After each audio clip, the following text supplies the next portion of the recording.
Hello दोस्तों, आप सभी का स्वागत है हमारे YouTube चैनल फ्यूचरॉइड क्लास 11 पीसीएम में। आज मैं अनुज मिश्रा आपको मैटर के बारे में बताऊंगा, जो कि आपने 9th और 10th में भी पढ़ा हुआ है। आज हम उसी को रिकॉल करेंगे, तो आज की क्लास आपकी बहुत ज्यादा अमेजिंग भी होने वाली है। तो हम चालू करते हैं आज अपना lecture. Classification based on bird property are of two types, mixture and pure substance. आज हम मिक्सचर के बारे में पढ़ेंगे। सेकेंड टॉपिक प्योर सब्सटेंस को हम सेकेंड लेक्चर में देखेंगे। सो मिक्सचर के टू पार्ट्स होते हैं, homogeneous and heterogeneous. Now we will see the definition of mixture. Mixture, it contains two or more substance and each substance is known as component. ये दो या दो से अधिक सब्सटेंस को कंटेन करता है और ये हर एक सब्सटेंस इसको हम बोलते हैं कंपोनेंट। हर एक सब्सटेंस को हम कंपोनेंट बोलते हैं। A mixture is a matter that can change the composition. Now we will see the mixture and their types. There are two types of mixtures, homogeneous and heterogeneous. What is homogeneous? क्या होता है homogeneous?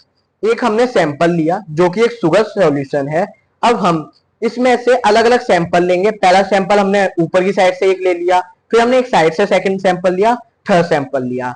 अब हम तीनों sample को अगर test करेंगे तो तीनों का सैंपल सेम आएगा। तो आप समझ सकते हैं कि जो होमोजीनियस मिक्सचर होता है उसका आप कहीं से भी सैंपल लें वो सेम रहता है। तो अब हम इसकी डेफिनेशन देख लेते हैं। If the composition of a mixture remain uniform through out is called homogeneous mixture. Example में हम लेते हैं शुगर प्लस वाटर, और हम ले सकते हैं सॉल्ट प्लस वाटर। चाय भी हम ले सकते हैं, क्योंकि आपको चाय बनाई, अब आप उसको कहीं से भी आप टेस्ट करें वो एक थ्रू आउट यूनिफॉर्म रहेगी। हम एयर ले सकते हैं, नींबू पानी एंड ऑल ईटीसी, बहुत से एग्जांपल है। Now we will see the heterogeneous mixture. क्या होता है, हमने जैसे कि एक एग्जांपल ले रहे हैं सैंड और शुगर।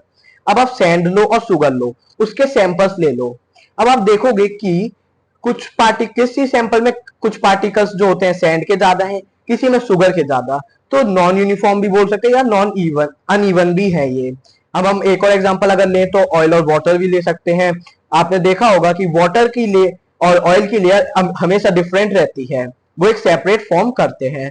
और हमारा रह सकता है सॉल्ट और शुगर, सैंड और वाटर, और चॉक और वाटर।